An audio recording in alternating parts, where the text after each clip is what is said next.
একটা মুকুটবিহীন রাজা। একজন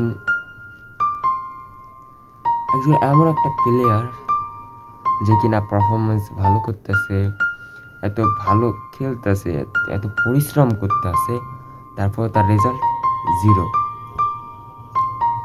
এটা এমন হয়ে গেল না যে তুমি সারা বছর ধরে পড়াশোনা করতেছো, পরীক্ষার হলে যে তুমি শুনলা পেপার নাকি লিক হয়ে গেছে, রাইট?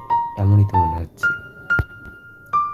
তার কথা মনে এলেই তোমার ব্লু টাচের যে একটা গান আছে না, তার দ্বিতীয় লাইনটা মনে পড়ে যায়।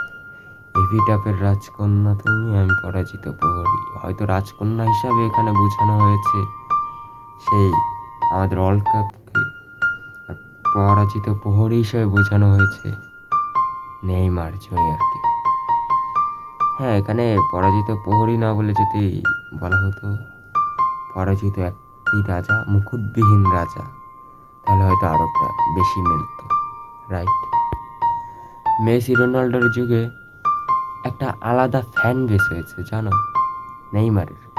তার কাছে না ভ্যালেন্ডিয়ার আছে, না ওয়ার্ল্ড কাপ আছে, না বড় অর্জন আছে তার কাছে, তারপরও তার এত ফ্যান বেস কেন জানো? তার স্কিল, তার পারফরমেন্স, তার কটা ভলেন্টিয়ার আছে আমরা তা দেখি না, আমরা দেখছি জাস্ট তার পায়ের স্কিল। সে তার খেলাটা পছন্দ হয় আমাদের, তার জন্যই ব্রাজিল করি। আজ তাকে আর আমরা দেখতে পাবো না। আমরা হয়তো তার বিদায়টা এমন চাই নাই যে লাস্টে একটা গোল, পেনাল্টিতে গোল দেবে, তাকে আমরা মাঠে আরও দেখতে চেয়েছিলাম। হয়তো আমাদের সেই সৌভাগ্যটা নেই, কারণ আমরা নেইমার ফ্যান। আমরা সবসময় চেয়েছিলাম, সবসময় না, সবসময়ের কথা বললে একটু খারাপ হয়ে যাবে, আমরা চেয়েছিলাম যে নেইমারের বিদায়টা জানি এমন না হয়।